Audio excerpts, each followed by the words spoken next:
Bonjour, bienvenue chez vous dans Les Témoins d'Outre-mer, l'émission élaborée à partir de vos réactions à l'actualité.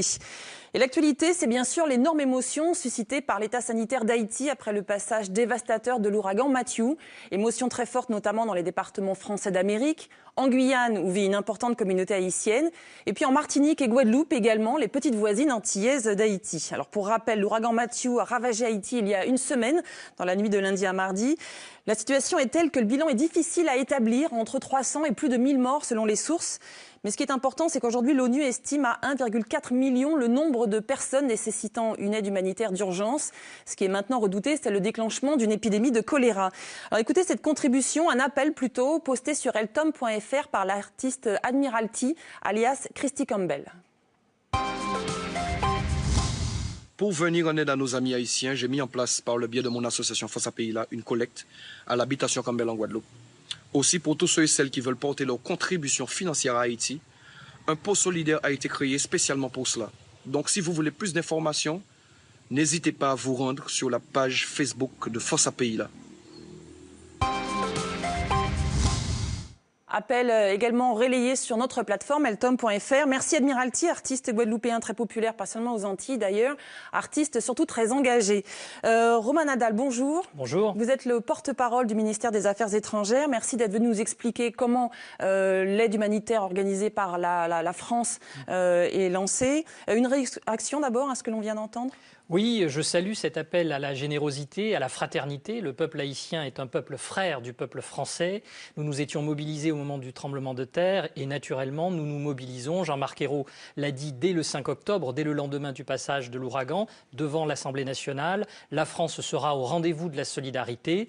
Des avions de reconnaissance la semaine dernière sont intervenus dès le lendemain de l'ouragan pour identifier les zones qui ont été les touchées. Donc c'est des avions qui sont partis d'ailleurs de Martinique et de Guadeloupe. Oui, c'est ça, un avion de Martinique et deux hélicoptères écureuils qui ont permis d'identifier les zones les plus touchées, celles qui vont avoir besoin de l'aide humanitaire d'urgence, qui ont besoin de cette aide, et aussi les infrastructures qui ont été détruites, les habitations qui ont été détruites, les structures sanitaires qui ont pu être affectées, de façon à ce qu'on puisse envoyer l'aide appropriée et qu'on ait une idée précise des dégâts. De l'endroit où on en a besoin. À la fois l'endroit et la nature des dégâts occasionnés par l'ouragan pour que nous puissions apporter une aide en adéquation avec les dégâts causés par l'ouragan et les besoins des populations, bien sûr. Donc ça, dès la semaine dernière, des avions de reconnaissance ont été mobilisés. Là, du coup, la proximité géographique, c'est un atout. Bien sûr. Des Antilles françaises vers Absolument. Les grandes Antilles. Oui, oui. Absolument, il y a une solidarité et il y a des moyens, évidemment, qui avaient déjà été utilisés au moment du tremblement de terre, qui avaient été mobilisés. Et le là, tremblement à nouveau, de terre, je rappelle, c'était en janvier 2010, Absolument. qui avait fait plus de 200 000 morts, des dégâts considérables. On va reparler d'ailleurs, dont Haïti n'était peut-être pas tout à fait remise. Oui, en tout cas, ça a été long. Il y a eu un processus de reconstruction, d'aide. La France on va en parler dans un instant. Mais sur les secours, il y a donc patrouille de reconnaissance et il y a 2 avions cargo qui sont partis avec l'un 68 millions de tonnes de fret, avec des stations de potabilisation de l'eau, des unités d'assainissement de l'eau, du matériel médical, en particulier pour lutter contre le choléra, de l'aide évidemment alimentaire. L'eau aussi très importante pour lutter contre vitale. Oui, la dissémination il y a une priorité, du choléra. l'eau. Une autre priorité, ce sont des médicaments et en particulier anticiper d'éventuelles épidémies de choléra. Besoin d'aide alimentaire et ensuite des tentes, des bâches pour pouvoir abriter des personnes qui ont perdu leur habitation. Ce sont les urgences pour le moment. Et évidemment, viendra ensuite le temps de la reconstruction des infrastructures qui ont été touchées. Je pense aux ponts et aux routes qui ont été endommagées et qui coupent la population du reste de l'île. La reconstruction, c'est bien que vous en parliez. Nouvelle contribution postée cette fois-ci depuis Haïti par un membre de l'association Architectes de l'Urgence. Oui. La situation sanitaire du sud du pays est catastrophique. L'hôpital de Miragouane, qui a été réhabilité par la Fondation Architectes de l'Urgence il y a 1 an maintenant, a résisté au vent violent de l'ouragan. Donc, en grande partie, les blessés sont rapatriés vers cet hôpital du sud du pays. Donc, nous nous efforçons de rassembler le plus d'informations et trouver le meilleur moyen de venir en aide aux sinistrés. Pour précision, donc la Fondation Architectes de l'Urgence lance également un appel aux dons pour financer des projets de reconstruction conformes aux normes parasismiques. Archi-urgent.com ou bien sur eltom.fr. Romain Nadal, alors certes, l'ouragan Matthew est très puissant, c'est un des plus puissants qu'on ait vu dans la zone depuis une dizaine d'années. Il a atteint la catégorie 5 sur l'échelle de Saffir-Simpson, catégorie la plus violente. Mais Haïti, les infrastructures haïtiennes étaient-elles capables d'affronter une quelconque tempête tropicale ?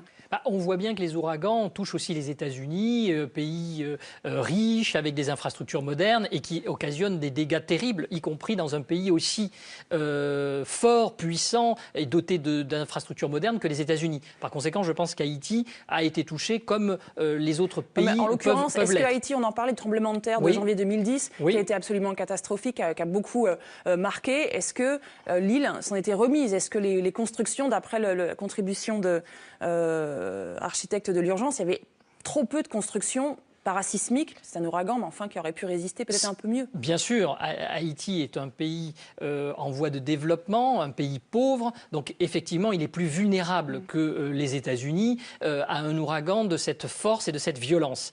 Mais il y a une coopération française très dynamique en matière de construction, d'aide au développement, d'aide aux structures hospitalières, éducatives. Pour le tremblement de terre, nous avions dégagé 360 millions d'euros. Nous allons évidemment continuer à aider Haïti, à soutenir ce peuple et à développer toute une série de coopérations techniques pour anticiper d'autres types de catastrophes de cette nature-là et aider la nation haïtienne à se protéger contre ce type de catastrophe.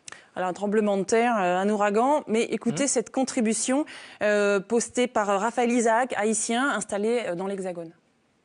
Haïti n'est pas un pays maudit.